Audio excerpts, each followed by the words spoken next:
आदिनाथ समारंभान् श्रीज्ञानराज मध्यमान् अस्मदाचार्यपर्यन्तान् वन्दे गुरुपरम्पराम्। ज्ञानेशं नामदेवं च हृद्यनाथं तथैव च तुकारामं तथा वन्दे भारतरीपरम्पराम्। आदिनाथं च मत्स्येन्द्रम् गोरक्षं भयेन्द्रा तुकाराम निवृत्तिं ज्ञानदेवं च योगं वन्दे गुरुः। केलिया स्मरण होय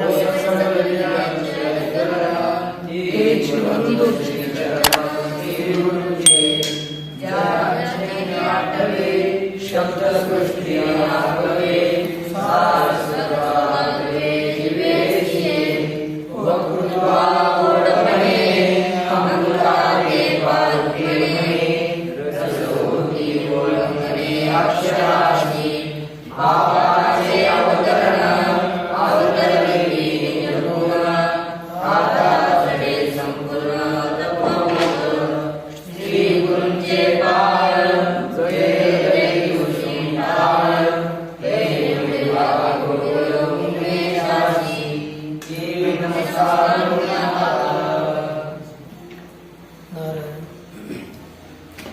श्री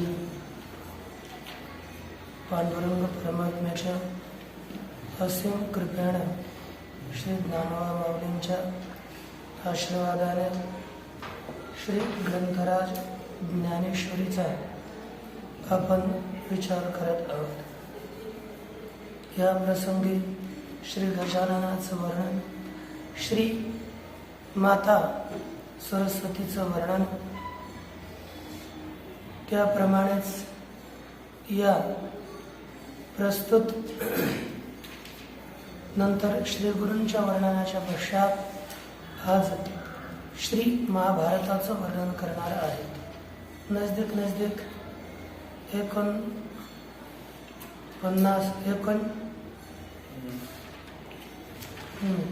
49 पर्यंत महाभारत ग्रंथाचं वर्णन केले जाणार आहे। आपण ते एकाग्र चित्तानं ऐकावं अशी आशा आहे। पुढे पहा, यामध्ये वर्णन करत असताना साक्षात श्री ज्ञानोबा बोलतात, आता अवधारा कथा गहन जे सकळ कौतुका जन्मस्थान की अभिनव उद्यान लेखदरुचे। आता जे सकळा कौतुका जन्मस्थान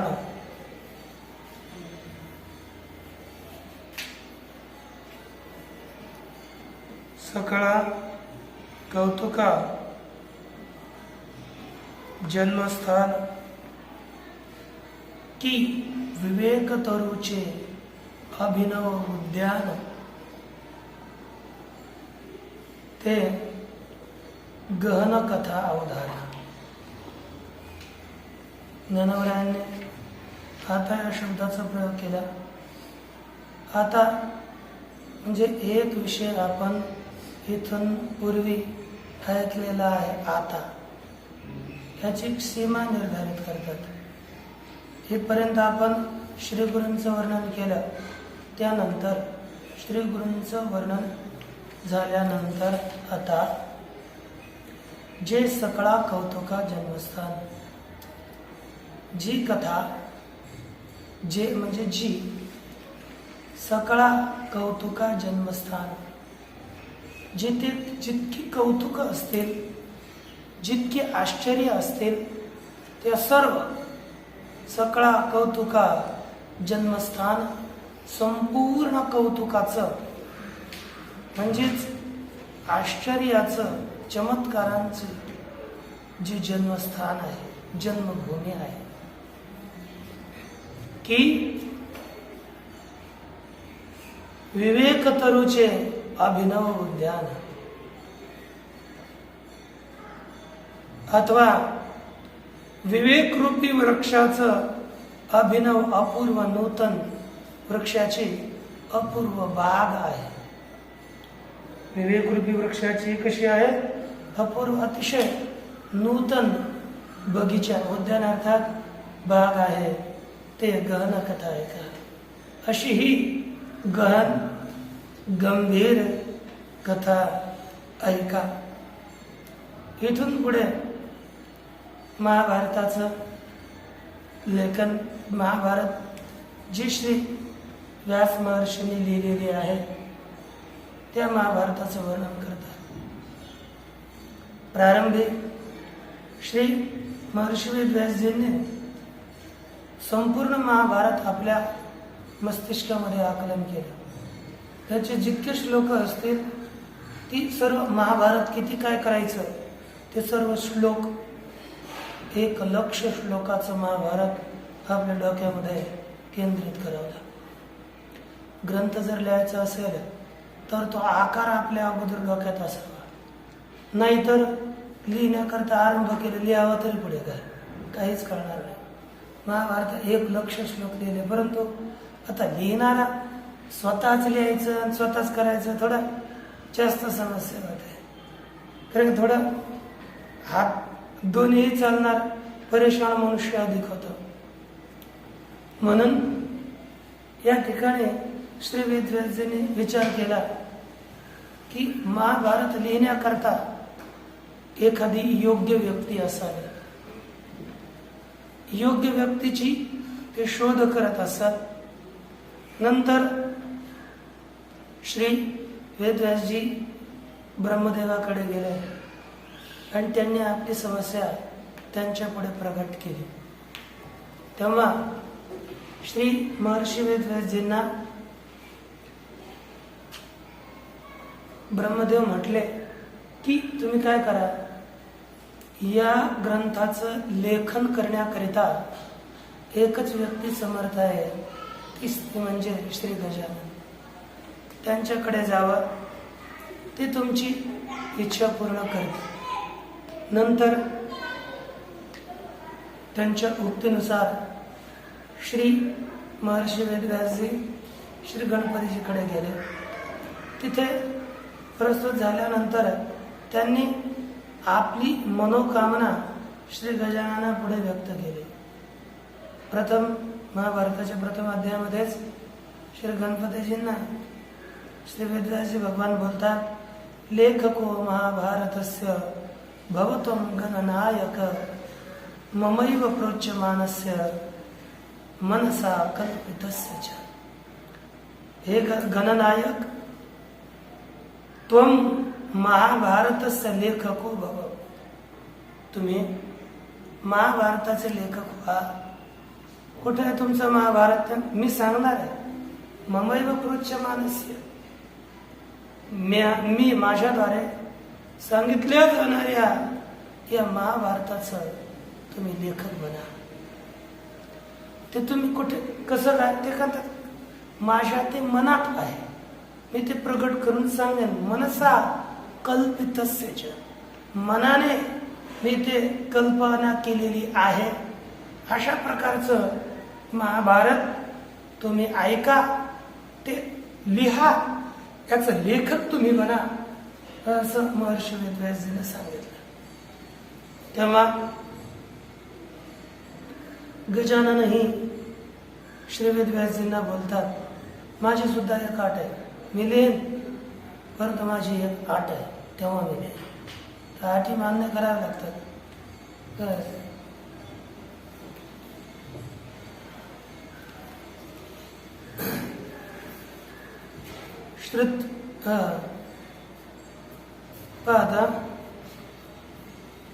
श्रुत्वेत प्राह विघ्नेशो यदि मे लेखने क्षणम लिखतो नावतिष्ठेत तदास्याम लेखको ह्यहम्. श्री गणपतीजी बोलतात, ठीक आहे मी लिहिन, परंतु श्रुत्वेत प्राह म्हणजे सगळं ऐकून गणपतीजी म्हणाले की विघ्नेशजी काय म्हणतात, यदि मे लेखनी क्षणम लिखता, लिहित असताना जर माझी लेखणी क्षणभरही थांबणार नसेल तर मी या महाभारत ग्रंथाचा लेखक होईल. म्हणजे मी लिहित असताना मी थांबता कामा नये. म्हणजे तुमचे श्लोक, माझा श्लोक पुढे लिहिण्याचा होतोय की नाही, तुमचा श्लोक पुढचा सांगितला गेला पाहिजे. म्हणजे आपण माझ्या लेखणीला थांबवता कामा नये, निरंतर माझी लेखणी चालू असली पाहिजे. तेव्हा श्री महर्षी वेदव्यासजी बोलतात, तुमची अट असेल, माझी सुद्धा एक अट आहे. काय अट आहे तुमची? ते म्हणतात की मी जो जो श्लोक सांगेन तो श्लोक तुम्ही अर्थाचा विचार करूनच लिहावा. अर्थ जर समजला नाही तर तुम्ही श्लोक लिहायचा नाही. गणपतीची पुढे महाराज एक एवढी आठ टाकली आहे, बुद्धीची देवता आहे, तिचे पुढे आठ टाकणं सामान्य मनुष्याचं काम नाही. ती पंचदेवतेतील एक देवता आहे, बुद्धीची देवता आहे. अशा देवते पुढे श्री महर्षी वेदव्यासजी आपली एक अट टाकतात की अर्थ समजेल तरच श्लोक लिहायचा, नाही तर लिहायचा समजून लिहायचं, ही महर्षी वेदव्यासजीने सांगतात. अशा प्रकारे या 1,00,000 महाभारतामध्ये श्री महर्षी वेदव्यासजीने 8,800 श्लोक हे कूट श्लोक टाकलेले आहेत. या प्रकारे म्हणजे कूट श्लोक टाकवले. आता कूट श्लोक टाकला तर लोक खाजत असे, याचा अर्थ काय असा, म्हणजे याचा अर्थ पूर्ण अर्थ समजला तर पुढे, जोपर्यंत समजत नाही तोपर्यंत सगळे महर्षी वेदव्यास जाणून बुजून मध्ये होते तरी श्लोक टाकायचे, कारण यांनी थांबावं. आणि मग आपला पुढचा जो काही विचार आहे तो विचार आपण कव्हर करून ठेवावा. म्हणजे असं अंतराळावर त्यांनी श्लोक टाकलेले आहेत. म्हणून असं महाभारत, या महाभारताचं लेखन काम श्री गणपतीजींनी केलं आणि सांगण्याचं काम श्री वेदव्यास महर्षींनी केलं. म्हणून महाभारतात पुढे म्हटलेलं आहे, धर्मशास्त्रमिदं पुण्यम अर्थशास्त्रमिदं परम मोक्षशास्त्रमिदं प्रोक्तम व्यासेनाद्भूत बुद्धीना. हे जे काही महाभारत आहे हे धर्मशास्त्र आहे, पवित्र असं पुण्य देणारं धर्मशास्त्र आहे, अर्थशास्त्रही आहे आणि मोक्षशास्त्रही आहे. अद्भुत बुद्धीवाल्या श्री महर्षी वेदव्यासजीने हे महाभारत रूपी शास्त्र प्रकट केलं. जर आपण खरं हे महाभारत कोणी असेल हे म्हणून महाभारताचं श्रवण करावं. हे महाभारताचं श्रवण जर केलं तर आपले भरपूर पाप नष्ट होतात. म्हणून बोलतात, शरीरेण कृतं पापम वाचाच मनसैवच सर्वं च संत्यजति क्षिप्रं येइदं शृणुयात् नरः. हे जे काही महाभारत आहे हे महाभारताचं जो श्रवण करेल त्यानं शरीराने, वाचेनं आणि मनानं केलेलं सगळं पाप क्षिप्रम संत्यजति, तात्काळ त्या पापाचा त्याग करतो. अशा प्रकारचं हे महाभारत आहे. म्हणून आणि हे महाभारत कसं आहे, हे जर महाभारत कोणी लिहून किंवा कोणाला जरी दिलं तर किती पुण्य प्राप्त होतं. कारण की त्या महाभारताचं गहन कथा आहे ना, याच्यात सगळ्याच कौतुकाचं जन्मस्थान, सगळे जितके आश्चर्य असतील ते आश्चर्य या महाभारतात आहे. जे आश्चर्य दुसरीकडे असतील असं नाहीये, सगळंच जितकी चमत्कार असतील, जितके आश्चर्यकारक कथा असतील त्या महाभारतात प्रतिपादन केले. महाभारत वाचलं तर डोकं पॅक होऊन जाईल. याचं लिहिलंच कसं असं, म्हणजे विचार येतात. किती विचित्र स्थिती, सगळे शास्त्र याच्यामध्ये आलेले आहे. म्हणून विवेकरूपी विवेकाचं हे अद्भुत उद्यान आहे, हे बगीचा आहे, ही खरी सगळ्यांची एक भूमी आहे. कारण की म्हटलं जातं, ये इदं भारतम राजन वाचकाय प्रयच्छति तेन सर्वमहि दत्ता भवेत सागर मेखला. जो मनुष्य महाभारत कोणाला तरी प्रदान करेल, दान देईल, त्या मनुष्यानं सप्तसागरयुक्त पृथ्वी जणू काय दान दिली इतकं फल प्राप्त होतं. म्हणून महाभारतात जे नाही ना ते कोठेच नाही. धर्मेच अर्थेच कामेच मोक्षेच भरतेच भरतर्षभ यदि अस्ति तदन्यत्र यन्य अस्ति न तत्क्वचित. म्हणजे असं महाभारत आहे. सांगतात की धर्मविषयक, अर्थविषयक, कामविषयक व मोक्षविषयक जे इथे आहे ना तेच दुसरीकडे आहे, आणि जे इथे नाही ते कुठेच नाही. या प्रकारे महाभारत ही परिपूर्ण अशी कथा आहे. सगळ्याच विवेकरूपी वृक्षाची नूतन ही बाग आहे. या बागेचा आपण आता विचार करणार आहोत. म्हणून पुढच्या ओळीत बोलतात, ना तरी सर्व सुखाची आधी जे प्रमेय महानिधी नाना नवरस सुधाब्धी परिपूर्ण आहे. ना तरी अन्वय, ना तरी जे सर्व सुखाची आधी प्रमेय महानिधी नाना हे परिपूर्ण नवरस सुधाब्धी. अर्थ ना तरी किंवा जे अर्थात जी सर्व सुखाची आधी जी कथा, जी महाभारत विषयक कथा सर्व सुखांचं मूळ कारण आहे. है ना? सर्व सुखांचं कोणतं कारण आहे? मूळ कारण. म्हणजे जितके सुख आपल्याला अन्य प्राप्त होत असतील, विद्या सुख असेल, विषय सुख असेल, ब्रह्मानंद असेल, विद्यानंद, कोणताही आनंद, सगळ्या प्रकारच्या सुखाचं वर्णन या महाभारतात आहे. म्हणून सर्व सुखाचं कारण श्री महाभारत आहे. पुन्हा जे प्रमेय महानिधी, जे महाभारत प्रमेयांची महानिधी आहे. प्रमेय म्हणजे सिद्धांताचं एक महारत्न साठा निधी आहे, सागर आहे. म्हटलं जातं, यथा समुद्र भगवान यथा मेरुर महागिरी उभव ख्यातो रत्ननिधी तथा भारत उच्यते. जसं यथा समुद्र भगवान समुद्राला ज्याप्रमाणे रत्नाचा निधी म्हटलं जातं, सागर म्हटलं जातं, अथवा यथा मेरुर महागिरी ज्याप्रमाणे मेरू पर्वत सुवर्णाचा पर्वत म्हटलं जातो, तो रत्नाचे निधी आहे, साठा आहे. जसे हे दोन्ही रत्ननिधी या नावानं विख्यात आहेत, त्याचप्रमाणे महाभारत सुद्धा निधी म्हटला जातो. रत्नांचा निधी आहे, परंतु तिथले रत्न वेगळे आणि इथले रत्न वेगळे. ते रत्न म्हणजे लौकिक रत्न आणि हे रत्न म्हणजे सिद्धांत रूपी रत्न.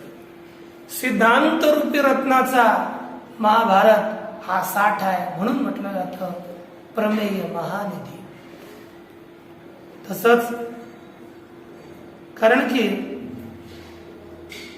ज्या 14 विद्या आहे, 14 विद्या, त्या 14 विद्येचं कथन या महाभारतात आहे. पहा, श्री याज्ञवल्क्य महर्षी बोलतात, पुराण न्याय मीमांसा धर्मशास्त्रांग मिश्रिता वेदास्थानानि विद्यानां धर्मस्य चतुर्दश. 14 हे विद्यांचे स्थान आहे. कोण कोण? पुराण 1, न्याय 2, मीमांसा 3, धर्मशास्त्र स्मृती इत्यादी 4 झाले की नाही? 4 वेद किती झाले? 4 वेद किती? म्हणजे पहिले 4 वेद 8 आणि 6 अंग हे झाले 14. या 14 विद्या यांचं धर्मस्य चतुर्दश विद्या, या 14 विद्या आहेत. हे वेद सगळे हे विद्यांचे हे स्थान आहेत. जितक्या विद्या असतील सर्व विद्या यांच्यामध्येच असतात. परंतु हे महाभारत आहे ना, महाभारत ते पुढे येणार आहे. कारण की यस जी प्रमेय महानिधी पुढे सांगणे तर नाना नवरस सुधाब्धी परिपूर्ण आहे. हे नाना अथवा नवरस परिपूर्ण सुधाब्धी, नवरसानं भरलेलं परिपूर्ण असा हा अमृतरूपी सागर आहे. नवरसानं भरलेलं अमृतरूपी सागर म्हणजे वेद आहे. नवरस सुधा, नवरस हे कोण येतं? सुधा म्हणजे अमृत आहे. या अमृताचा सागर आहे. नवरस कोणते? हा शृंगार हास्य करुणा वीर रौद्र भयानकाः बीभत्साद्भुत शांताश्च नवकाव्य रसास्मृताः. शृंगार 1, हास्य 2, करुण 3, वीर 4, रौद्र 5, भयानक 6, बीभत्स 7, अद्भुत 8 आणि शांत 9. असे जे काही 9 रस आहेत, या 9 रसांनं भरलेला परिपूर्ण असं महाभारत आहे. की परमधाम प्रकट सर्व विद्यांचे मूळ पीठ शास्त्र जाता वसवट अशेषांचे. की पुढचे वेळ सांगतात की प्रकट परमधाम, की अथवा की प्रकट परमधाम सर्व विद्यांचे मूळ पीठ अशेषांचे शास्त्र जाता वसवट. की म्हणजे अथवा प्रकट परमधाम, प्रगट परमधाम आहे. कारण की परमधाम, परम म्हणजे श्रेष्ठ धाम. भगवान तद्धाम परमम मम म्हणजे मोक्षाला परम ब्रह्म, परम धाम, पवित्रम परम भवान या प्रकारे 10व्या अध्यायात म्हटलं. म्हणजे परमधाम कोण आहे? साक्षात परमात्मा. मोक्ष हेच परमधाम आहे. आणि असं जे परमधाम ते कोण आहे? प्रगट परमधाम म्हणजे महाभारत आहे.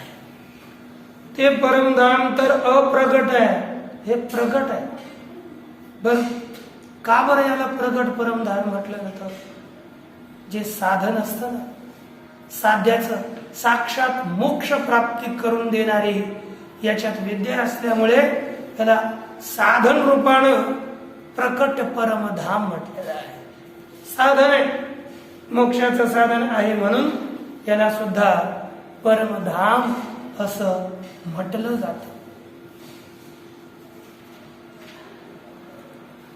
ठीक आहे, परम प्रकट धाम आहे, याच्यामुळे मोक्ष होतो.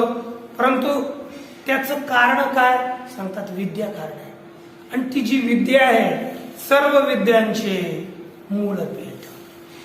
जितक्या विद्या असतील, आता जी विद्याची स्थानं आपल्याला 14 सांगितली गेली. पुराण न्याय मीमांसा, जी धर्मशास्त्र 4 वेद आणि 6 अंग, ही जी काही 14 आहेत, ही 14 विद्यांची स्थानं आहेत. 14 विद्यांची स्थानं आहेत. आणि ती सगळं विद्यांची स्थान, सगळी विद्या याच्यात सांगितलेली आहे महाभारतात. हे नीलकंठी जी काही महाभारतावरील टीका आहे, त्या नीलकंठी टीकेत वर्णन केलं जातं. आता PDF मध्ये आहे, त्याच्यात वर्णन केलं. भगवान पाराशर्य चतुर्दश विद्यास्थान रहस्याने एकत्र प्रदर्शयिषु. भगवान पराशरजीचे पुत्र भगवान बादरायण 14 विद्यास्थान रहस्य त्यांचं एका ठिकाणी प्रतिपादन करण्याची त्यांची इच्छा झाली आणि त्यांनी महाभारताख्यम इतिहासम प्रणेश महाभारत रूपी हा इतिहास निर्माण केला। म्हणजे सगळी जी काही 14 विद्याची स्थानासहित सगळं ज्ञान म्हणजे पुराण न्याय मीमांसा वेदाची 6 अंगासहित वेदासहित सगळं ज्ञान या महाभारतात त्यांनी ओतप्रोत केलेलं आहे। अशा प्रकारचं महाभारत हे अतीव श्रेष्ठ शास्त्रजात आशेषांचे शास्त्रजाता वसवट अशेषांच्या अर्थात संपूर्ण शास्त्र समुदायांचं हे वसवट आहे, म्हणजेच आश्रयस्थान आहे। वसवट म्हणजे आश्रयस्थान। जितकी शास्त्र समुदाय असतील ती सगळीच शास्त्र महाभारतात आलेली आहेत। महाभारतात सगळे अंतर्भूत होतात, म्हणून सगळ्यांच शास्त्रांचं वसवट आश्रयस्थान महाभारत आहे असं म्हटलं जातं। त्याचप्रमाणे ना तरी सकळ धर्मांचे माहेर सज्जनांचे जिव्हार लावण्य रत्न भांडार शारदेचे नातरी अर्थात किंवा सकळ धर्मांचे माहेर सज्जनांचे जिव्हार शारदेचे लावण्य रत्न भांडार। अन्वय असं झालं अर्थ। नातरी अर्थात किंवा ही कथा सकळ धर्मांचे माहेर जितके धर्म असतील त्या सर्व धर्मांचे माहेर ही श्रीमद भागवत महाभारत रूपी कथा आहे। सज्जनांचे जिव्हार जे सज्जन लोक आहेत त्या सज्जनांचे जिव्हार म्हणजे सज्जनांचा जिव्हाळा जीव की प्राण अशी श्री महाभारत रूपी कथा आहे। शारदेचे लावण्य रत्न भांडार शारदा म्हणजे सरस्वती देवी, या सरस्वती मातेचं लावण्य रत्न भांडार सौंदर्य रूप रत्नाचा खजिनाच आहे। लावण्य रत्न भांडार म्हणजे सौंदर्य रूप रत्नाचा खजिना म्हणजेच महाभारत सांगितलं जातं। इथे सकळ धर्मांचे माहेर एक पद दिला। सकळ धर्मांचे माहेर म्हणजेच धर्म आपण पाहतो यतो अभ्युदय निश्रेयसार्थ सधर्म यतो अभ्युदय निश्रेयसार्थ सिद्धी सहधर्म ज्यापासून अभ्युदयाची सिद्धी व निश्रेयस अर्थात मोक्षरूपी अर्थाची सिद्धी होत आहे त्याला धर्म असं म्हटलं जातं। म्हणून याची व्याख्या करत असताना श्री जैमिनी महर्षी बोलतात चोदना दक्षिणार्थो धर्म। चोदना वेदाच्या विधीनं सांगितलेलं जे प्रयोजनवान तो धर्म आहे। अथवा अनेक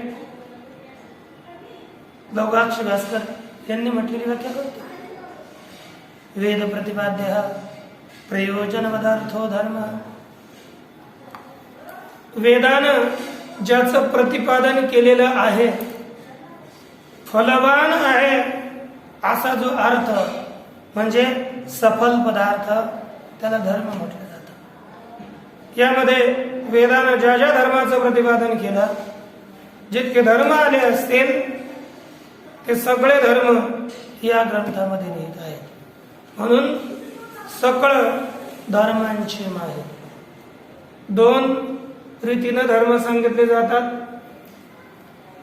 असे तर धर्माचा विस्तार होतो, परंतु एक धर्म म्हणजे निवृत्ती लक्षण धर्म आणि दुसरा धर्म म्हणजे प्रवृत्ती लक्षण धर्म। निवृत्ती रूप धर्म व प्रवृत्ती रूप धर्म या उभय धर्माचं प्रतिपादन ज्या ग्रंथात आहे तो म्हणजे वेद आहेच की नाही, तसंच प्रवृत्ती लक्षण धर्म आणि निवृत्ती लक्षण धर्म या सगळ्या धर्माचं प्रतिपादन या महाभारतात केलेलं आहे. प्रवृत्ती लक्षण धर्म म्हणजे आपल्याला या संसारातील उत्कर्षाचा अभ्युदयाचं प्रतिपादन करणं, तद्वारा शनैशनही मोक्षापर्यंत घेऊन जाणारा हळूहळू म्हणजे या संसाराचा उत्कर्ष सांगणारा जो धर्म आहे तो धर्म म्हणजे प्रवृत्ती लक्षण धर्म. आणि या संसारातून निवृत्त होण्याकरिता, संसारातून मोक्ष प्राप्त होण्याकरिता जो धर्म सांगितला जातो तो धर्म म्हणजेच निवृत्ती लक्षण. आपण धर्म पाहतो, वार्णिक धर्म, आश्रमिक धर्म, हे सगळे धर्म आहेत. म्हणजे प्रत्येक वर्णाकरिता सांगितलेला धर्म आणि प्रत्येक आश्रमाकरिता सांगितलेला धर्म. वर्णाकरिता सांगितलेला धर्म म्हणजेच ब्रह्मचर्याचं, त्याचा धर्म वेगळा, गृहस्थाचा धर्म वेगळा, वानप्रस्थाचा धर्म वेगळा आणि संन्यासाचा धर्म वेगळा. ब्रह्मचारी म्हटलं तर ब्रह्मचार्यानं आपलं संध्यावंदनाधिक जे काही नित्यकर्म आहे, नित्यनैमित्तिक कर्म हे अवश्य करावं. गृहस्थानं आपल्या धर्माचं पालन करावं. यजन, याजन, अध्ययन, अध्यापन, दान, प्रतिग्रह हे जे काही षडविध धर्म गृहस्थाचे सांगितलेले आहेत ते गृहस्थाचे धर्म गृहस्थाने पाळावेत. अग्निहोत्रादी क्रिया करावी, अतिथी सत्कार, हे सगळे गृहस्थाचे धर्म सांगितलेले आहेत.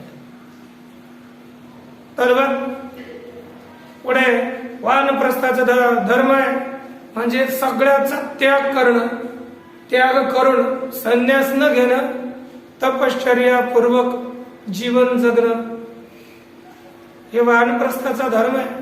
संयोग असेल तरी वियोगाप्रमाणे राहणं. आणि संन्यास म्हणजे संन्यास तो त्याग संकल्पाचा. म्हणून जगद्गुरु तुकाराम महाराज बोलतात, ब्रह्मचारी धर्म घोकावी अक्षरे, आश्रमी विचार षटकर्मी. वानप्रस्थ तो त्याग संयोगी वियोग, संन्यास तो त्याग संकल्पाचा. म्हणजे ब्रह्मचारी धर्म घोकावी अक्षरे, ब्रह्मचार्याचा धर्म आहे त्यांना अक्षराचं घोकंपट्टी करावी, अभ्यास करावा, हे ब्रह्मचार्याचं धर्म आहे. जर आपण आपल्या धर्माचं पालन करत नसाल तर आपल्यापासून पाप झाल्याशिवाय राहणार नाही. आपलं कर्तव्य तेवढेच आहे.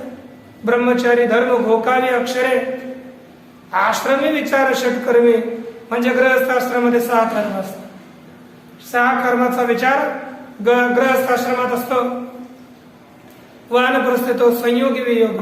वानप्रस्थामध्ये संयोगामध्ये वियोग राहणं, पती पत्नी समीप आहेत परंतु पुन्हा ते वियोगात जीवन जगणं, म्हणजे पृथक रीतीनं आसक्ती एक दुसऱ्यात नसणं, हे वानप्रस्थाचं जीवन.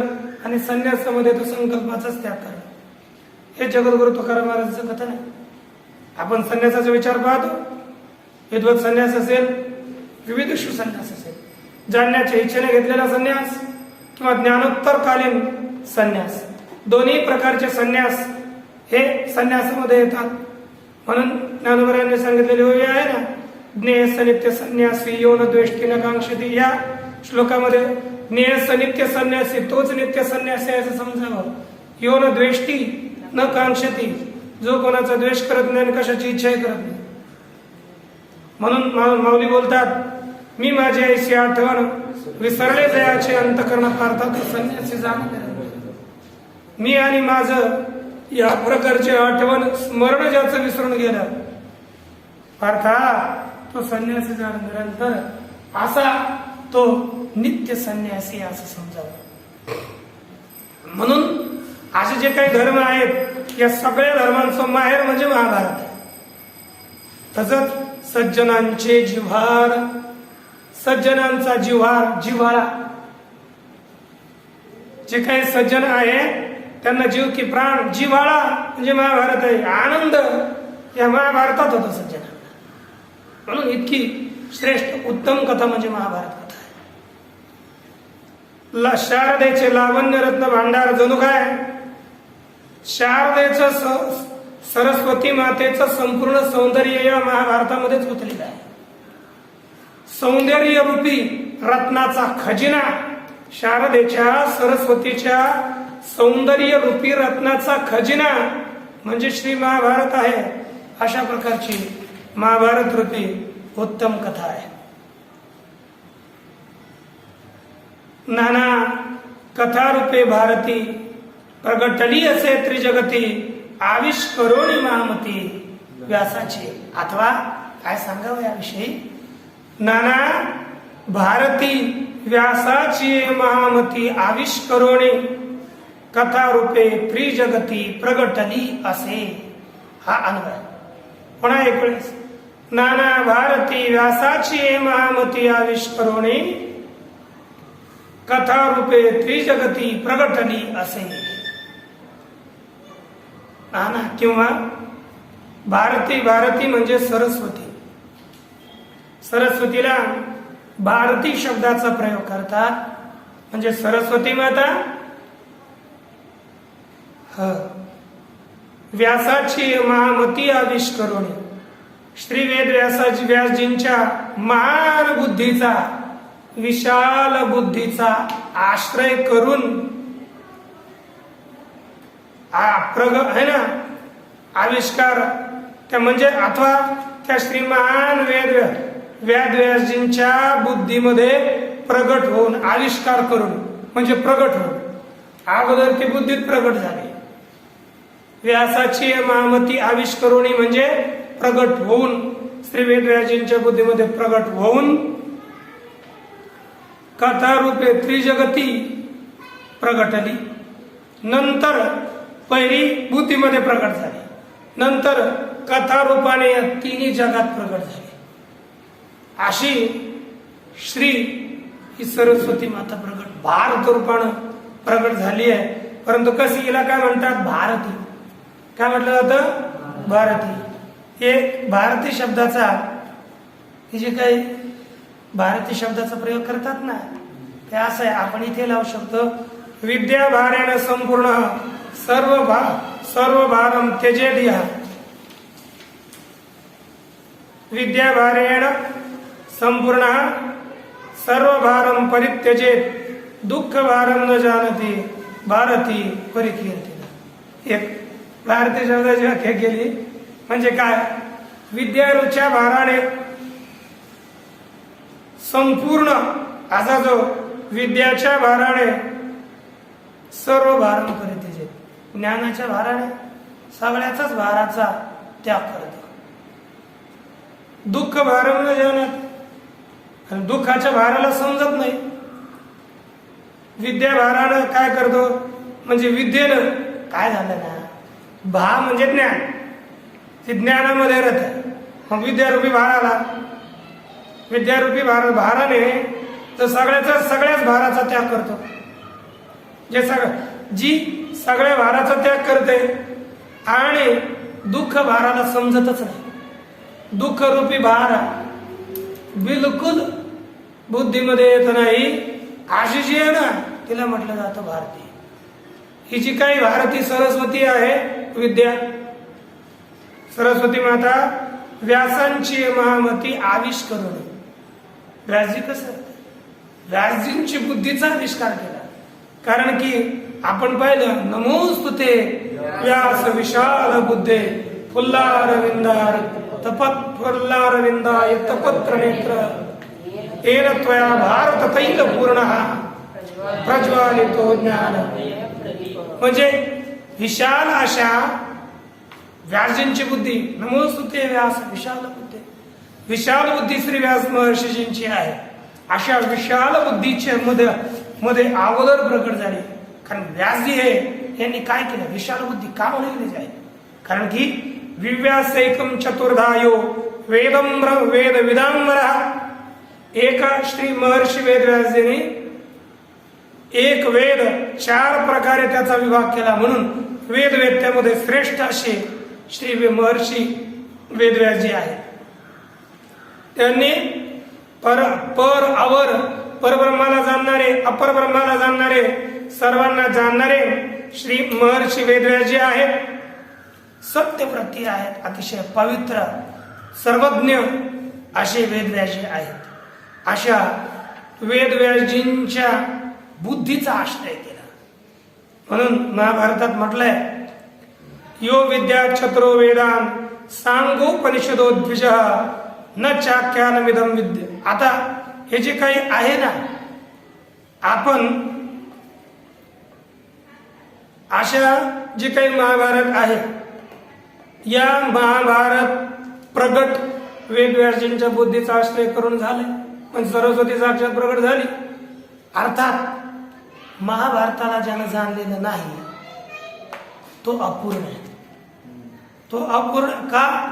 एक श्लोक येतं, यो विद्या चतुरो वेदा, जो चारही वेदांना जाणतो, सांगोपनिषदा, अंगासहित सगळ्या उपनिषदांना जाणतो, न चाख्यानमिदं विद्यात. परंतु हे आख्यान महाभारत रूपी आख्यानाला जाणत नाही. नैव स्यात् विचक्षणा, तो विद्वान होऊ शकत नाही. विद्वान व्हायचं असेल तर महाभारत आख्यान जाणलं पाहिजे, ते समजलं पाहिजे आपल्याला. म्हणून कारण की महाभारत म्हणजे सगळ्या इतिहासातील श्रेष्ठ इतिहास आहे, उत्तम इतिहास आहे.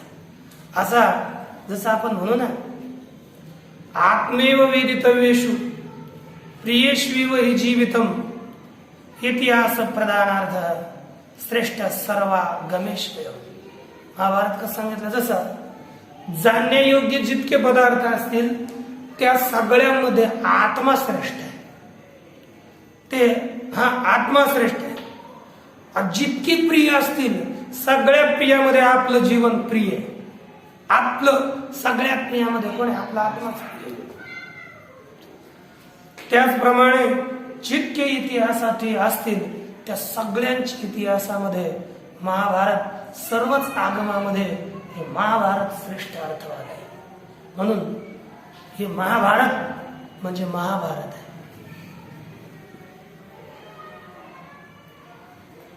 या महाभारताचा ज्या कथेनं आश्रय केला नाही अशी जगात कथाच नाही हो. इतकं श्रेष्ठ महाभारत आहे. जसं आपल्याला आहाराशिवाय आपलं जीवन होऊ शकत नाही, चालू शकत नाही, त्या प्रकारे महाभारताशिवाय या जगातल्या कथाच राहू शकत नाही. महाभारत असं महाभारत म्हणून पूर्ण श्रेष्ठ इतिहास म्हणजे महाभारत इतिहास आहे. म्हणून या महाभारताला काय म्हटलं जातं पहा, एवढी उभी पाहूया. म्हणून हा काव्याराव ग्रंथ गुरुवतीचा ठाव, हेतून रसा झाला आओ रसाळ वाटाचा. म्हणून हे महाभारत काव्यांचा राजा आहे, राजा. जितके काव्य असतील त्या काव्यामधील राजा आहे. ग्रंथ गुरुवतीचा ठाव, आणि हा ग्रंथ गुरुवती म्हणजे श्रेष्ठतेचा आश्रय आहे. याच्यामध्ये सगळं श्रेष्ठपणा या महाभारतात आहे. जितका थोरपणा श्रेष्ठपणा असेल त्या सगळ्या श्रेष्ठपणाचा ठाव म्हणजे आश्रय हा महाभारत आहे. येथून रसाळपणाचा आव झाला. या महाभारतापासूनच जितके रस असतील, कितके रस आहेत? आमरस, रामरस, मग 9 रस आहे. मग कोणते कोणते? शृंगार, हास्य, कर्ण, अद्भुत है ना, रौद्र, भयानक, बिभत्स है ना, शांत, अद्भुत इत्यादी. जे काही रस सांगितलेले आहेत या सगळ्याच रसांना रसाळपणा, त्या रसाला सुद्धा रसरूपता महाभारतामुळे आलेली आहे. नाहीतर रसामध्ये रसांना रसरूपता सुद्धा होऊ शकत नाही, कारण हे महाभारत आहे. पण महाभारत तरी का म्हटलं जातं? याच्यामध्ये वर्णन केलं. एक वेळेस सगळे देवता एकत्र आले आणि यांनी कोणता ग्रंथ श्रेष्ठ आहे असा विचार केला. त्यांनी काय केले, एक पारडं घेतलं. पारडं म्हणजे तराजू घेतली आणि त्या तराजूमध्ये एका बाजूने वेद ठेवला आणि दुसऱ्या बाजूने महाभारत ठेवला. बोलतात एकतश्चतुरो वेदान भारतम चैत देखतः. एक बाजूनं 4 वेद आणि एका बाजूनं महाभारत ठेवलं. पुरा किल सुरै सर्वै समेत्य तुलया धृतम. सगळे देवता लोक, सगळ्याच देवता लोकांनी सर्व मिळून त्यांनी तुलया धृतम म्हणजे तराजूद्वारे त्यांना मापलं. तर काय झालं, चतुर्भ्यास रहस्येभ्यो वेदेभ्यो अधिकम यदा तदा प्रभृती लोकेस्मिन महाभारत उच्यते. जे काही रहस्यांसहित 4 वेदापेक्षा जेव्हा हे महाभारत श्रेष्ठ ठरलं, जेव्हा महाभारत श्रेष्ठ ठरलं तेव्हापासून या लोकांमध्ये त्याला भारत नाही म्हणत, महाभारत म्हणू लागले. म्हणून गुरुवतीचा ठाव थोरपणा याच्या दिसला वेदापेक्षा. इतका श्रेष्ठ ग्रंथ आहे. आणि बरं याच्यामध्ये काय आहे आणखी म्हटलं जातं, महत्वेच गुरुत्वेच ध्रियमाणं यतोधिकं महत्वात भारवत्वाच महाभारतमुच्यते. याला महाभारत का म्हटलं जातं, महत्वेच गुरुत्वेच याचं महत्व आहे, महात्म्य याचं श्रेष्ठ आहे आणि गुरुपणा अर्थ गांभीर्य याच्यामध्ये आहे. म्हणून ते असं त्याला धारण केलं. आपण याचा विचार केला, हे पाहिलं तर महाभारत अधिक झालं. महाभारत अधिक झालं म्हणून महत्वात याच्यामध्ये महत्व श्रेष्ठत्व असल्यामुळे, भारवत्वात याच्यामध्ये थोरपणा अर्थ गांभीर्य असल्यामुळे यास महाभारत असं म्हटलं जातं. म्हणून हे महाभारत सगळ्या काव्यामध्ये राजा आहे. सगळ्या ग्रंथाचा आश्रय, ग्रंथाच्या थोरीवपणाचा आश्रय महाभारत आहे आणि सगळ्या रसांना रसपणा या महाभारतापासून प्राप्त झालेला आहे. अशा प्रकारची उत्तम कथा ही महाभारत रूपी कथा आहे. या प्रकारे आपण या 6 ओव्यामध्ये महाभारताचा थोडा विचार केला. अवशिष्ट विचार उद्या पाहूया. ओम पूर्णमदः पूर्णमिदं पूर्णात् पूर्णमुदच्यते पूर्णस्य पूर्णमादाय पूर्णमेवावशिष्यते. ओम शांती. विठ्ठल विठ्ठल.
तुकाराम निवृत्तिं ज्ञानदेवं च योगं वन्दे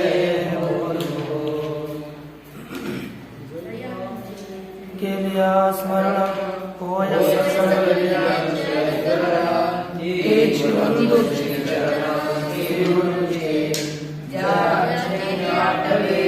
शब्द सृष्टि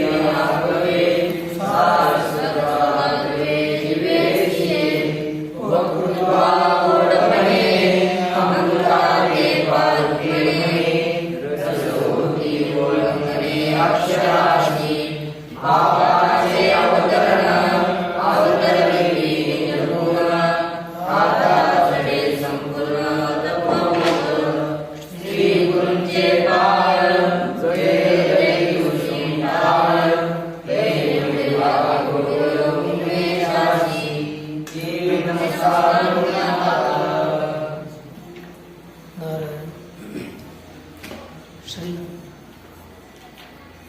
पांडुरंग परमात्म्याच्या असीम कृपेने श्री ज्ञानोबा माऊलींच्या आशीर्वादाने श्री ग्रंथराज ज्ञानेश्वरीचा आपण विचार करत आहोत. या प्रसंगी श्री गजाननाचं वर्णन, श्री माता सरस्वतीचं वर्णन, त्याप्रमाणेच या प्रस्तुत नंतर श्री गुरूंच्या वर्णनाच्या पश्चात आज श्री महाभारताचं वर्णन करणार आहेत. नजदीक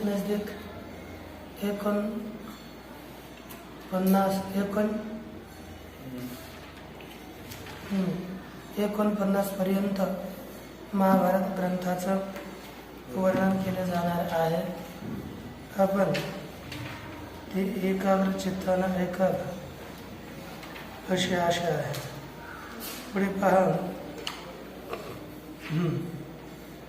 यामध्ये वर्णन करत असताना साक्षात श्री ज्ञानोबा बोलतात, आता अवधारा कथा गहन जे सकळ कौतुका जन्मस्थान की अभिनव उद्यान लेखदरुचे. आता जे सकळा कौतुका जन्मस्थान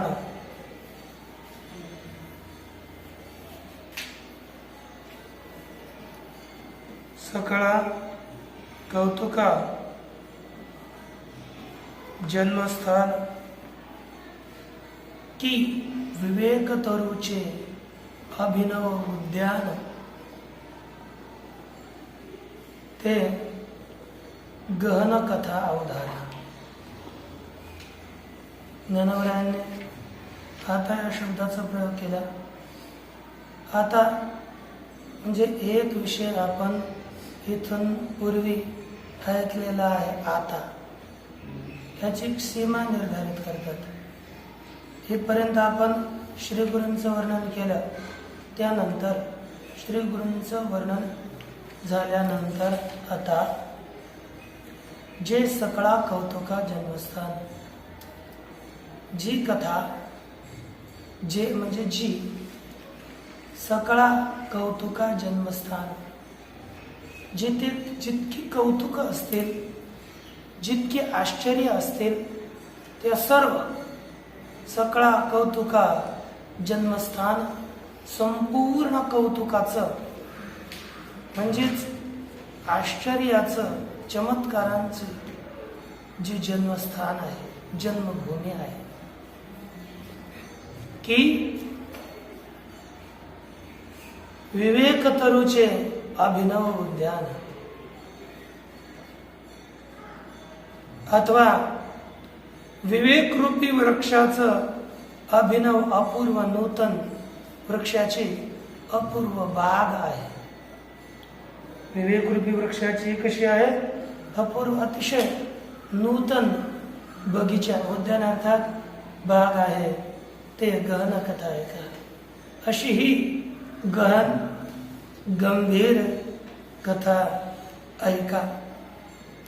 इथून पुढे महाभारताचं लेखन, महाभारत जे श्री व्यास महर्षींनी लिहिलेली आहे त्या महाभारताचं वर्णन करतात.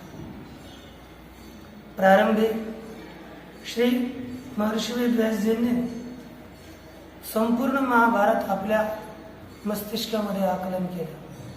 त्याचे जितके श्लोक असतील ती सर्व महाभारत किती काय करायचं ते सर्व श्लोक 1,00,000 श्लोकाचं महाभारत आपल्या डोक्यामध्ये केंद्रित करावं. ग्रंथ जर लिहायचा असेल तर तो आकार आपल्या अगोदर डोक्यात असावा, नाहीतर लिहिण्याकरता आरंभ केलं लिहावं तरी पुढे काय काहीच कळणार नाही. महाभारत 1,00,000 श्लोक लिहिले, परंतु आता लिहिणारा स्वतःच लिहायचं आणि स्वतःच करायचं थोडं जास्त समस्या होते. कारण थोडं हात दोन्ही चालणार परेशान मनुष्य अधिक होतं. म्हणून या ठिकाणी श्री वेदव्यासजींनी विचार केला की महाभारत लिहिण्याकरता एखादी योग्य व्यक्ती असावी. योग्य व्यक्तीची ते शोध करत असतात. नंतर श्री वेदव्यासजी ब्रह्मदेवाकडे गेले आणि त्यांनी आपली समस्या त्यांच्या पुढे प्रकट केली. तेव्हा श्री महर्षी वेदव्यासजींना ब्रह्मदेव म्हटले की तुम्ही काय करा, या ग्रंथाचं लेखन करण्याकरिता एकच व्यक्ती समर्थ आहे, ती म्हणजे श्री गजानन. त्यांच्याकडे जावं, ते तुमची इच्छा पूर्ण करते. नंतर त्यांच्या उक्तीनुसार श्री महर्षी वेदव्यासजी श्री गणपतीजीकडे गेले. तिथे प्रस्तुत झाल्यानंतर त्यांनी आपली मनोकामना श्री गजाननापुढे व्यक्त केली. प्रथम महाभारताच्या प्रथम अध्यायामध्येच श्री गणपतीजींना श्री वेदव्यासजी भगवान बोलतात, लेखको महाभारतस्य भवत्वं गणनायक ममैव प्रोच्यमानस्य मनसा कल्पितस्य च. हे गणनायक, त्वं महाभारतस्य लेखको भव.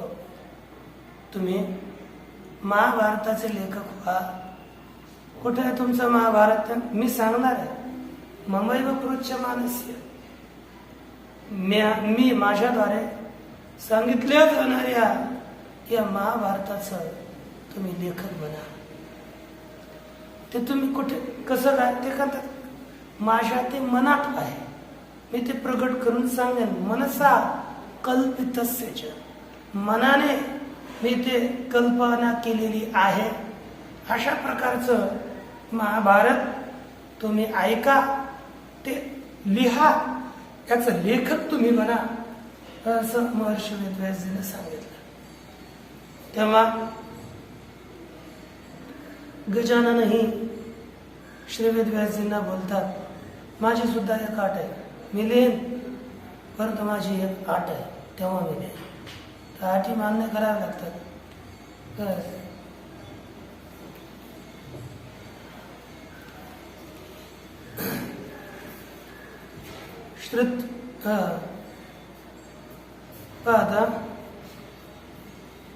श्रुत्वेत प्राह विघ्नेशो यदि मे लेखने क्षणम लिखतो नावतिष्ठेत तदास्याम लेखको ह्यहम.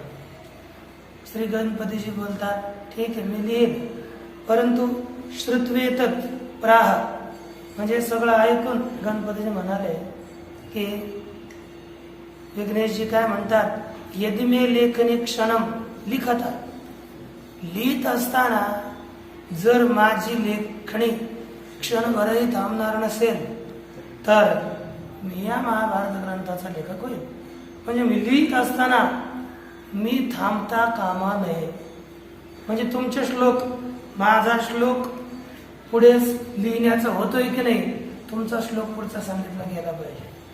म्हणजे आपण माझ्या लेखणीला थांबवता कामा नये, निरंतर माझी लेखणी चालू असली पाहिजे. तेव्हा श्री महर्षी वेदव्यासजी बोलतात, तुमची आठ असेल, माझी सुद्धा एक आठ आहे. काय अट आहे तुमची?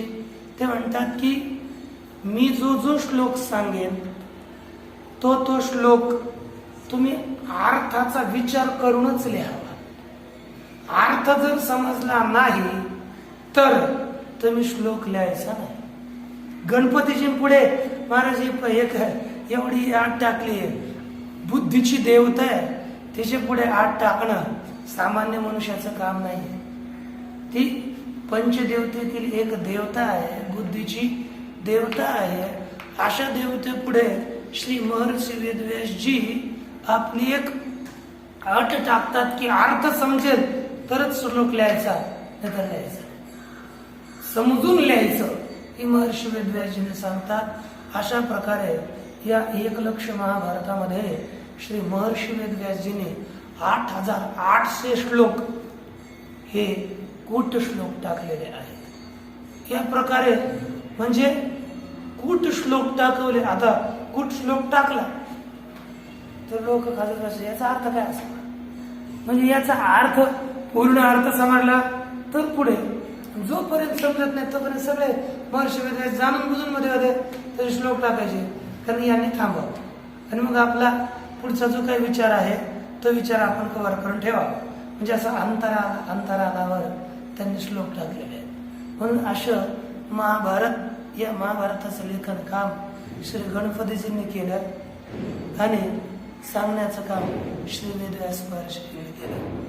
म्हणून महाभारतात पुढे म्हटलेलं आहे, धर्मशास्त्रमिदं पुण्यम अर्थशास्त्रमिदं परम मोक्षशास्त्रमिदं प्रोक्तम व्यासेनाद्भूत बुद्धीना. हे जे काही महाभारत आहे हे धर्मशास्त्र आहे, पवित्र असं पुण्य देणारं धर्मशास्त्र आहे, अर्थशास्त्रही आहे आणि मोक्षशास्त्रही आहे. अद्भुत बुद्धीवाल्या श्री महर्षी वेदव्यासजीने हे महाभारत रूपी शास्त्र प्रकट केलं. जर आपण खरं हे महाभारत कोणी असेल हे म्हणून महाभारताचं श्रवण करावं. हे महाभारताचं श्रवण जर केलं तर आपले भरपूर पाप नष्ट होतात. म्हणून बोलतात, शरीरेण कृतं पापं वाचाच मनसैवच सर्वं च संत्यजति क्षिप्रं यइदं शृणुयात् नरः. हे जे काही महाभारत आहे हे महाभारताचं जो श्रवण करेल त्यानं शरीराने वाचेनं आणि मनानं केलेलं सगळं पाप क्षिप्रम संत्यजति, तात्काळ त्या पापाचा त्याग करतो. अशा प्रकारचं हे महाभारत आहे.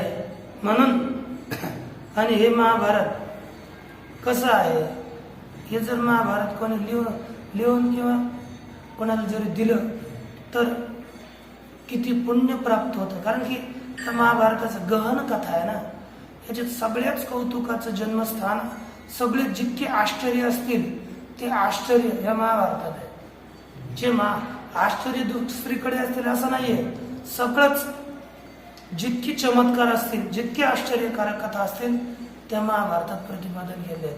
महाभारत वाचलं तर डोकं पॅक होऊन जाईल. याचं लिहिलंच कसं असं म्हणजे विचार येतात. किती विचित्र स्थिती, सगळे शास्त्र याच्यामध्ये आलेले आहे. म्हणून विवेकरूपी विवेकाचं हे अद्भुत उद्यान आहे, हे बगीचा आहे, ही खरी सगळ्यांची एक भूमी आहे. कारण की म्हटलं जातं, ये इदं भारतम राजन वाचकाय प्रयच्छति तेन सर्वमहि दत्ता भवेत सागर मेखला. जो मनुष्य महाभारत कोणाला तरी प्रदान करेल, दान देईल, त्या मनुष्यानं सप्तसागरयुक्त पृथ्वी जणू काय दान दिली इतकं फल प्राप्त होतं. म्हणून महाभारतात जे नाही ना ते कोठेच नाही. धर्मेच अर्थेच कामेच मोक्षेच भरतेच भरतर्षभ यदि अस्ति तदन्यत्र यन्य अस्ति न तत्क्वचित. म्हणजे असं महाभारत आहे. सांगतात की धर्मविषयक, अर्थविषयक, कामविषयक व मोक्षविषयक जे इथे आहे ना तेच दुसरीकडे. आणि जे इथे नाही ते कुठेच नाही. या प्रकारे महाभारत ही परिपूर्ण अशी कथा आहे. सगळ्याच विवेकरूपी वृक्षाची नूतन ही बाग आहे. या बागेचा आपण आता विचार करणार आहोत. म्हणून पुढच्या ओळीत बोलतात, ना तरी सर्व सुखाची आधी जे प्रमेय महानिधी नाना नवरस सुधाब्धी परिपूर्ण आहे. ना तरी अन्वय, ना तरी जे सर्व सुखाची आधी प्रमेय महानिधी नाना हे परिपूर्ण नवरस सुधाब्धी. अर्थ, ना तरी किंवा जे अर्थात जी सर्व सुखाची आधी जी कथा, जी महाभारत विषयक कथा सर्व सुखांचं मूळ कारण आहे. है ना? सर्व सुखांचं कोणतं कारण आहे? मूळ कारण. म्हणजे जितके सुख आपल्याला अन्य प्राप्त होत असतील, विद्या सुख असेल, विषय सुख असेल, ब्रह्मानंद असेल, विद्यानंद, कोणताही आनंद, सगळ्या प्रकारच्या सुखाचं वर्णन या महाभारतात आहे. म्हणून सर्व सुखाचं कारण श्री महाभारत आहे. पुन्हा जे प्रमेय महानिधी, जे महाभारत प्रमेयांची महानिधी आहे. प्रमेय म्हणजे सिद्धांताचं एक महारत्न साठा निधी आहे, सागर आहे. म्हटलं जातं, यथा समुद्र भगवान यथा मेरुर महागिरी उभव ख्यातो रत्ननिधी तथा भारत उच्यते. जसं यथा समुद्र भगवान समुद्राला ज्याप्रमाणे रत्नाचा निधी म्हटलं जातं, सागर म्हटलं जातं, अथवा यथा मेरुर महागिरी ज्याप्रमाणे मेरू पर्वत सुवर्णाचा पर्वत म्हटलं जातो, तो रत्नाचे निधी आहे, साठा आहे. जसे हे दोन्ही रत्ननिधी या नावानं विख्यात आहेत, त्याचप्रमाणे महाभारत सुद्धा निधी म्हटला जातो. रत्नांचा निधी आहे, परंतु तिथाले रत्न वेगळे आणि इथाले रत्न वेगळे. ते रत्न म्हणजे लौकिक रत्न आणि हे रत्न म्हणजे सिद्धांत रूपी रत्न. सिद्धांत रूपी रत्नाचा महाभारत हा साठा आहे. म्हणून म्हटलं जातं प्रमेय महानिधी. तसंच कारण की ज्या 14 विद्या आहे, 14 विद्या, त्या 14 विद्येचं कथन या महाभारतात आहे. पहा, श्री याज्ञवल्क्य महर्षी बोलतात, पुराण न्याय मीमांसा धर्मशास्त्रांग मिश्रिता वेदास्थानानि विद्याना धर्मस्य चतुर्दश. 14 हे विद्यांचे स्थान आहे. कोण कोण? पुराण 1, न्याय 2, मीमांसा 3, धर्मशास्त्र स्मृती इत्यादी 4 झाले की नाही? 4 वेद किती झाले? 4 वेद किती झाले? म्हणजे पहिले 4 वेद 8 आणि 6 अंग हे झाले 14. या 14 विद्या यांचं धर्मस्य चतुर्दश विद्या या 14 विद्या आहेत. हे वेद सगळे हे विद्यांचे हे स्थान आहेत. जितक्या विद्या असतील सर्व विद्या यांच्यामध्येच असतात. परंतु हे महाभारत आहे ना, महाभारत ते पुढे येणार आहे. कारण की यस जी प्रमेय महानिधी पुढे सांगणे तर नाना नवरस सुधाब्धी परिपूर्ण आहे. हे नाना अथवा नवरस परिपूर्ण सुधाब्धी, नवरसानं भरलेलं परिपूर्ण असा हा अमृतरूपी सागर आहे. नवरसानं भरलेलं अमृतरूपी सागर म्हणजे वेद आहे. नवरस सुधा, नवरस हे कोण येतं? सुधा म्हणजे अमृत आहे. या अमृताचा सागर आहे. नवरस कोणते? हा शृंगार हास्य करुणा वीर रौद्र भयानकाः बीभत्साद्भुत शांताश्च नवकाव्य रसास्पदाः. शृंगार 1, हास्य 2, करुण 3, वीर 4, रौद्र 5, भयानक 6, बीभत्स 7, अद्भुत 8 आणि शांत 9. असे जे काही 9 रस आहेत, या 9 रसांना भरलेला परिपूर्ण असं महाभारत आहे. की परमधाम प्रकट सर्व विद्यांचे मूळपीठ शास्त्र जाता वसवट अशेषांचे. की पुढचे वेळी सांगतात की प्रकट परमधाम, की अथवा की प्रकट परमधाम सर्व विद्यांचे मूळपीठ अशेषांचे शास्त्र जाता वसवट.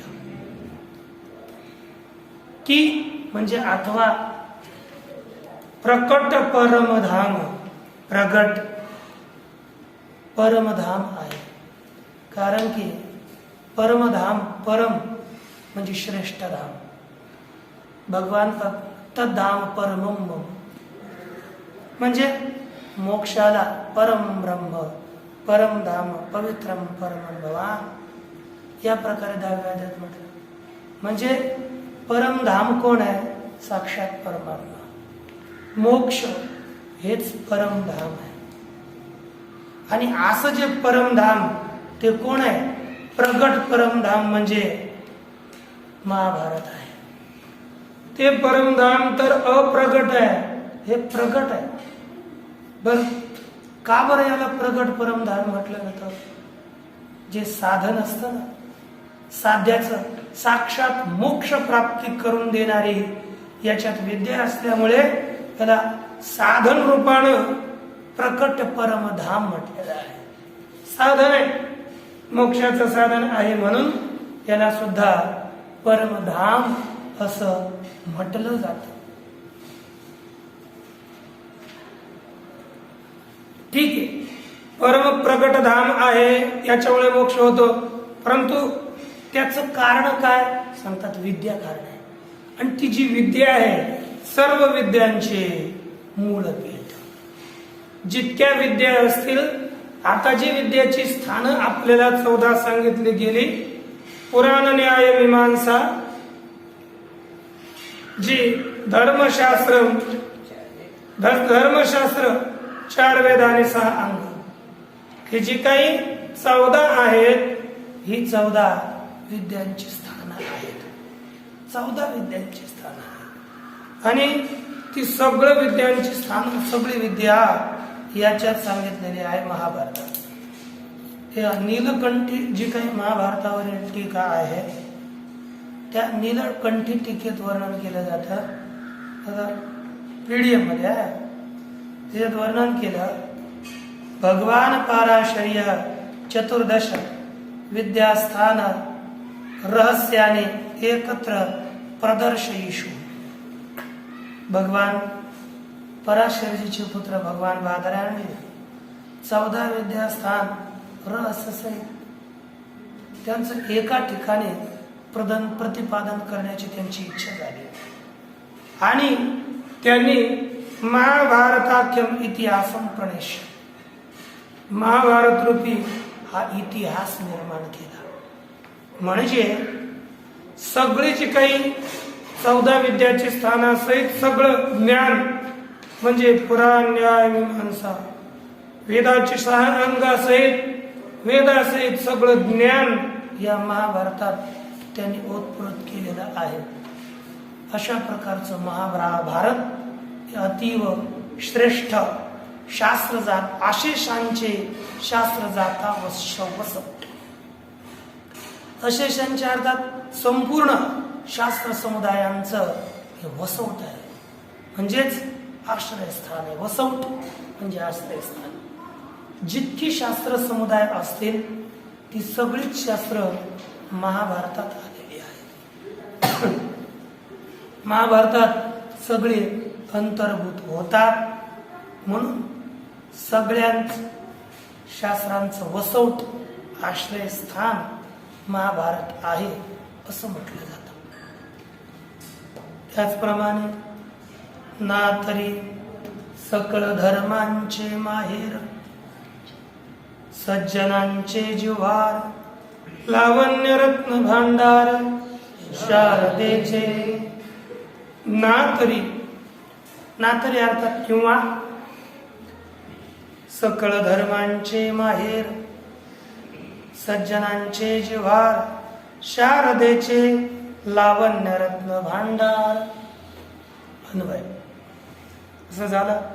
अर्थ ना तरी अर्थात किंवा ही कथा सकळ धर्मांचे माहेर, जितके धर्म असतील त्या सर्व धर्मांचे माहेर ही श्रीमद भागवत महाभारत रूपी कथा आहे.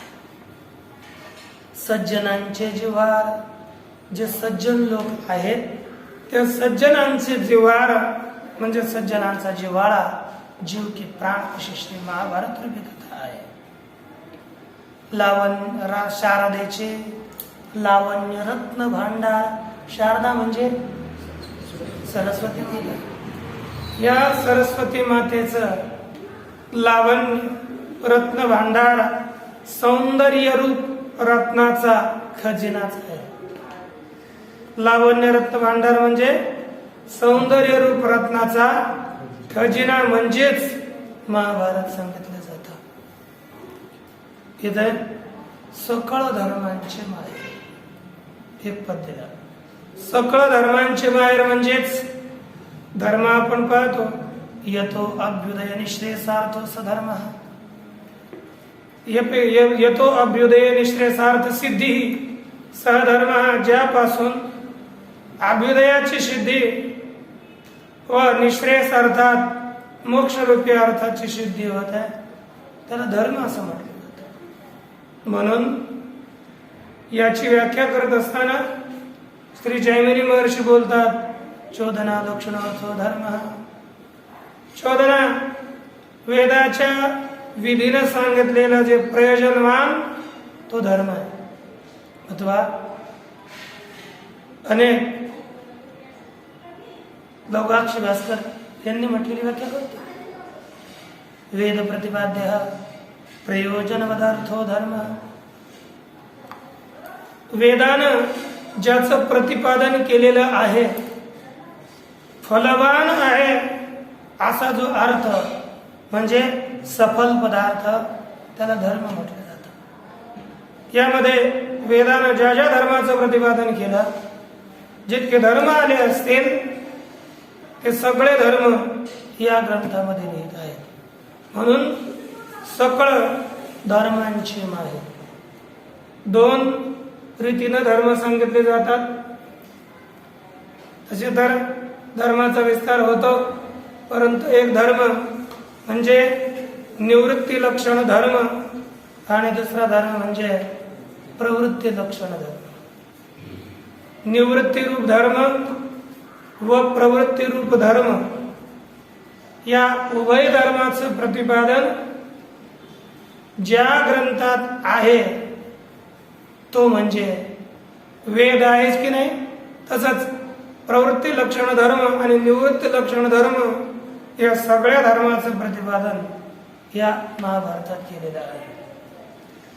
प्रवृत्ती लक्षण धर्म म्हणजे आपल्याला या संसारातील उत्कर्षाचा अभ्युदयाचं प्रतिपादन करणं, तद्वारा शनैशनही मोक्षापर्यंत घेऊन जाणारा हळूहळू म्हणजे या संसाराचा उत्कर्ष सांगणारा जो धर्म आहे तो धर्म म्हणजे प्रवृत्ती लक्षण धर्म. आणि या संसारातून निवृत्त होण्याकरिता, संसारातून मोक्ष प्राप्त होण्याकरिता जो धर्म सांगितला जातो तो धर्म म्हणजेच निवृत्ती लक्षण. आपण धर्म पाहतो, वार्णिक धर्म, आश्रमिक धर्म, हे सगळे धर्म आहेत. म्हणजे प्रत्येक वर्णाकरिता सांगितलेला धर्म आणि प्रत्येक आश्रमाकरिता सांगितलेला धर्म. वर्णाकरिता सांगितलेला धर्म म्हणजेच ब्रह्मचर्याचं, त्याचा धर्म वेगळा, गृहस्थाचा धर्म वेगळा, वानप्रस्थाचा धर्म वेगळा आणि संन्यासाचा धर्म वेगळा. ब्रह्मचारी म्हटलं तर ब्रह्मचार्यानं आपलं संध्या वंदनाधिक जे काही नित्यकर्म आहे, नित्यनैमित्य कर्म हे अवश्य करावं. गृहस्थानं आपल्या धर्माचं पालन करावं. यजन, याजन, अध्ययन, अध्यापन, दान, प्रतिग्रह हे जे काही षडविध धर्म गृहस्थाचे सांगितलेले आहेत ते गृहस्थाचे धर्म गृहस्थाने पाळावेत. अग्निहोत्रादी क्रिया करावी, अतिथी सत्कार, हे सगळे गृहस्थाचे धर्म सांगितलेले आहेत. तर पुढे वानप्रस्थाचा धर्म आहे, म्हणजे सगळ्याचा त्याग करणं, त्याग करून संन्यास न घेणं, तपश्चर्यापूर्वक जीवन जगणं, हे वानप्रस्थाचा धर्म आहे. संयोग असेल तरी वियोगाप्रमाणे राहणं, आणि संन्यास म्हणजे संन्यास तो त्याग संकल्पाचा. म्हणून जगद्गुरु तुकाराम महाराज बोलतात, ब्रह्मचारी धर्म घोकावी अक्षरे, आश्रमी विचार षटकर्मी. वानप्रस्थे तो त्याग संयोगी वियोग, संन्यास तो त्याग संकल्पाचा. म्हणजे ब्रह्मचारी धर्म घोकावे अक्षरे, ब्रह्मचार्याचा धर्म आहे त्यानं अक्षराचं घोकंपट्टी करावी, अभ्यास करावा, हे ब्रह्मचार्याचं धर्म आहे. जर आपण आपल्या धर्माचं पालन करत नसाल तर आपल्यापासून पाप झाल्याशिवाय राहणार नाही. आपलं कर्तव्य तेवढेच आहे. ब्रह्मचारी धर्म घोकावी अक्षरे, आश्रमी विचार षटकर्मी. म्हणजे गृहस्थ आश्रमामध्ये 6 कर्म असतात. 6 कर्माचा विचार गृहस्थ आश्रमात असतो. वानप्रस्थ तो संयोगी वियोग. वानप्रस्थामध्ये संयोगामध्ये वियोग राहणं, पती पत्नी समीप आहेत परंतु पुन्हा ते वियोगात जीवन जगणं, म्हणजे पृथक रीतीनं आसक्ती एक दुसऱ्यात नसणं, हे वानप्रस्थाचं जीवन. आणि संन्यासामध्ये तो संकल्पाचाच त्याग करणं, हे जगद्गुरु तुकाराम महाराजांचं कथन आहे. आपण संन्यासाचा विचार पाहतो, विद्वत संन्यास असेल, विविधुषु संन्यास असेल, जाणण्याच्या इच्छेने घेतलेला संन्यास किंवा ज्ञानोत्तरकालीन संन्यास, दोन्ही प्रकारचे संन्यास हे संन्यासामध्ये येतात. म्हणून ज्ञानोबरांनी सांगितलेली ओवी आहे ना, ज्ञेय सनित्य संन्यासी यो न द्वेष्टी न कांक्षती. या श्लोकामध्ये ज्ञेय सनित्य संन्यासी तोच नित्य संन्यासी आहे असं समजावं. यो न द्वेष्टी न कांक्षती, जो कोणाचा द्वेष करत नाही आणि कशाची इच्छाही करत नाही. म्हणून माऊली बोलतात, मी माझी ऐशी आठवण विसरले दयाचे अंतकरण पार्थात संन्यासी जाणं. मी आणि माझं या प्रकारचे आठवण स्मरण ज्याचं विसरून गेलं पार्था तो संन्यासी जाणं निरंतर, असा तो नित्य संन्यासी असं समजावं. म्हणून असे जे काही धर्म आहेत या सगळ्या धर्मांचं माहेर म्हणजे महाभारत आहे. तसंच सज्जनांचे जिव्हार, सज्जनांचा जिव्हाळा, जे काही सज्जन आहे त्यांना जीव की प्राण, जिव्हाळा म्हणजे महाभारत आहे. आनंद या महाभारतात होतो सज्जनांना. म्हणून इतकी श्रेष्ठ उत्तम कथा म्हणजे महाभारत कथा आहे. शारदेचे लावण्य रत्न भांडार, जणू काय शारदेचं सरस्वती मातेचं संपूर्ण सौंदर्य या महाभारतामध्येच उतरलेलं आहे. सौंदर्य रूपी रत्नाचा खजिना, शारदेच्या सरस्वतीच्या सौंदर्य रूपी रत्नाचा खजिना म्हणजे श्री महाभारत आहे. अशा प्रकारची महाभारत रूपी उत्तम कथा आहे. नाना कथा रूपे भारती प्रगटली असे त्रिजगती, आविष्करोणी महामती. व्यासाची. अथवा काय सांगावं याविषयी, नाना भारती व्यासाची महामती आविष्करोणे कथा रूपे त्रिजगती प्रगटली असे. हा अन्वय पुन्हा एक वेळेस. नाना भारती व्यासाची महामती आविष्करोणे कथा रूपे त्रिजगती प्रगटली असे.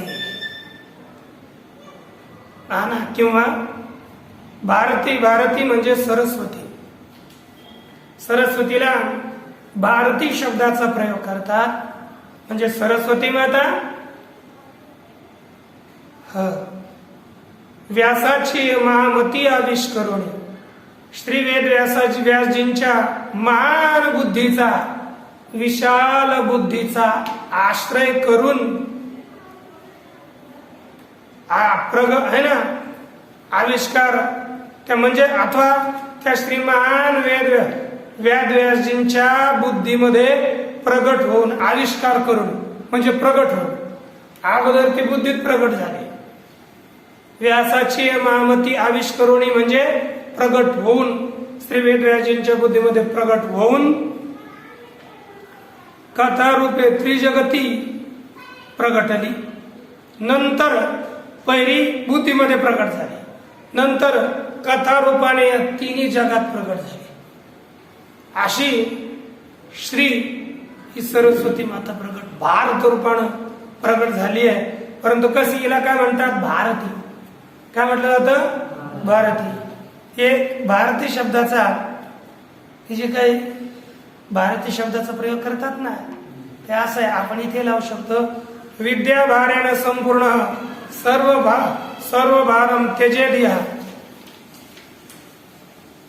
विद्या भारेण संपूर्ण सर्व भारम परित्यजेत दुःख भारम न जाणते भारती परिकीर्ती. एक भारतीय शब्दाची व्याख्या केली म्हणजे काय? विद्यारूच्या भाराने संपूर्ण असा जो विद्याच्या भाराने सर्व भारम परित्यजेत, ज्ञानाच्या भाराने सगळ्याचाच भाराचा त्याग करतो. दुःख भारम न जाणत, आणि दुःखाच्या भाराला समजत नाही. विद्या भारानं काय करतो म्हणजे विद्येनं काय झालं ना, भा म्हणजे ज्ञान, ते ज्ञानामध्ये राहत. मग विद्यारूपी भाराला, विद्यारूपी भाराने तर सगळ्याच भाराचा त्याग करतो. जे जी सगळ्या भाराचा त्याग करते आणि दुःख भाराला समजतच नाही. दुःख रूपी भार बिलकुल बुद्धीमध्ये येत नाही. अशी जी आहे ना, तिला म्हटलं जातं भारती. ही जी काही भारती सरस्वती आहे विद्या, सरस्वती माता व्यासांची महामती आविष्करोणे. व्यासजी कसं? व्यासजींची बुद्धीचा आविष्कार केला. कारण की आपण पाहिलं नमोस्तुते व्यास विशाल बुद्धे फुल्लारविंदार फुल्लारविंदाय तपत्र नेत्र येन त्वया भारत तैल पूर्ण प्रज्वालितो ज्ञान. म्हणजे विशाल अशा व्यासजींची बुद्धी, नमोस्तुते व्यास विशाल बुद्धी, विशाल बुद्धी श्री व्यास महर्षीजींची आहे. अशा विशाल बुद्धीच्या मध्ये अगोदर प्रकट झाले. कारण व्यासजी हे यांनी काय केलं? विशाल बुद्धी का बनवली जाईल? कारण की विव्यासैकम चतुर्धायो वेद विदांबरा. एका श्री महर्षी वेदव्यासजीने एक वेद 4 प्रकारे त्याचा विभाग केला. म्हणून वेदवेत्यामध्ये श्रेष्ठ असे श्री महर्षी वेदव्यासजी आहेत. त्यांनी अवर परब्रह्माला जाणणारे, अपर ब्रह्माला जाणणारे, सर्वांना जाणणारे श्री महर्षी वेदव्यासजी आहेत. सत्यव्रती आहेत, अतिशय पवित्र सर्वज्ञ असे वेदव्यासजी आहेत. अशा वेदव्यासजींच्या बुद्धीचा आश्रय केला. म्हणून महाभारतात म्हटलंय यो विद्या छत्रो वेदान सांगोपनिषदो द्विज न चाख्यानमिदं विद्य. आता हे जे काही आहे ना, आपण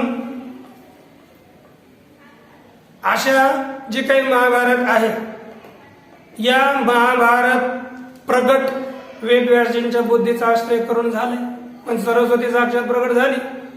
अर्थात महाभारताला ज्यानं जाणलेलं नाही तो अपूर्ण आहे. तो अपूर्ण का? एक श्लोक येतं, यो विद्या चतुरो वेदा, जो चारही वेदांना जाणतो, सांगोपनिषदा, अंगासहित सगळ्या उपनिषदांना जाणतो, न चाख्यानमिदं विद्यात, परंतु हे आख्यान महाभारत रूपी आख्यानाला जाणत नाही. नैव स्यात् विचक्षणा, तो विद्वान होऊ शकत नाही. विद्वान व्हायचं असेल तर महाभारत आख्यान जाणलं पाहिजे, ते समजलं पाहिजे आपल्याला. म्हणून कारण की महाभारत म्हणजे सगळ्या इतिहासातील श्रेष्ठ इतिहास आहे, उत्तम इतिहास आहे. असा जसं आपण म्हणू ना, आत्मेव वेदितव्येषु प्रियेष्वीव हि जीवितम इतिहास प्रदानार्थ श्रेष्ठ सर्वा गमेश्वय. महाभारत कसं सांगितलं, जसं जाणण्यायोग्य जितके पदार्थ असतील त्या सगळ्यामध्ये आत्मा श्रेष्ठ आहे. ते आत्मा श्रेष्ठ आहे. जितकी प्रिय असतील सगळ्या प्रियामध्ये आपलं जीवन प्रिय आहे. आपलं सगळ्यात प्रियामध्ये कोण आहे? आपला आत्मा प्रिय. त्याचप्रमाणे जितके इतिहासात असतील त्या सगळ्यांच्या इतिहासामध्ये महाभारत, सर्वच आगमामध्ये हे महाभारत श्रेष्ठ अर्थवाद आहे. म्हणून हे महाभारत म्हणजे महाभारत आहे.